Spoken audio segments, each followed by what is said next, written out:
Traffic നിയമങ്ങളൊക്കെ ആർക്ക് വേണ്ടി ഉണ്ടാക്കിയതാണ് എന്ന് ചോദിച്ചാൽ മംഗളൂരുവിലെ ഈ കാഴ്ച കാണേണ്ടി വരും. ഒരു സ്കൂട്ടറിൽ പരമാവധി എത്ര പേർക്ക് യാത്ര ചെയ്യാമെന്ന ചോദ്യത്തിന് ട്രാഫിക് നിയമങ്ങൾ പറയുന്ന മറുപടിയല്ല ഈ പെൺകുട്ടികൾ നൽകുന്നത്. നിയമങ്ങളെയെല്ലാം കാറ്റിൽ പറത്തി ഒരു സ്കൂട്ടറിൽ 4 പേരുമായി പാഞ്ഞുപോയ പെൺകുട്ടികളുടെ അപകട ദൃശ്യങ്ങളാണിപ്പോൾ സോഷ്യൽ മീഡിയയിൽ ചർച്ചയാകുന്നത്. ചൊവ്വാഴ്ച രാത്രി മംഗളൂരു തൊക്കോട്ടുവിലായിരുന്നു ഈ അപകടം. ഉള്ളാൽ മേലങ്ങാടിയിൽ നിന്നും TC റോഡ് വഴി തൊക്കോട്ട് ഉൾപ്പേട്ടിലേക്ക് വരികയായിരുന്നു ഈ 4-അംഗ സംഘം.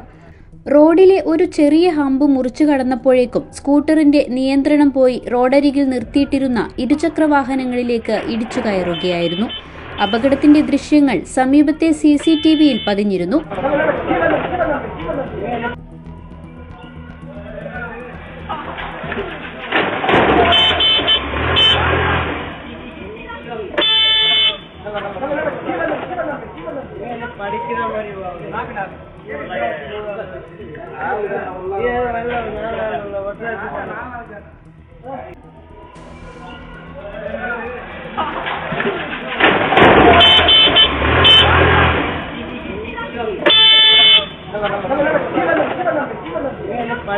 പെൺകുട്ടികൾ വീഴുന്നത് കണ്ട് അടുത്തുള്ള ക്ലബ്ബിലുണ്ടായിരുന്ന യുവാക്കൾ ഓടിക്കൂടുന്നത് ദൃശ്യങ്ങളിൽ കാണാം. ഇതിൽ എടുത്തു പറയേണ്ട ഒരു കാര്യം 4 പേരിൽ ഒരാൾ പോലും ഹെൽമറ്റ് വെച്ചില്ലെന്നതായിരുന്നു.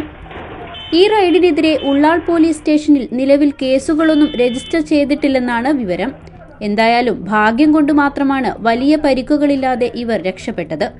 റോഡിലിറങ്ങുമ്പോൾ ഇത്തരം സാഹസിക പ്രകടനങ്ങൾ ഒഴിവാക്കുന്നത് സ്വന്തം ജീവനും വണ്ടിക്കും നല്ലതെന്ന് ഓർമ്മിപ്പിക്കുന്നു. News 14 live, Kasaragod. You have reached the complete wedding mall in Kerala. രാജകുമാരിയുടെ വിവാഹ വസ്ത്രം അതിഗംഭീരമാക്കാൻ പോകുന്നു.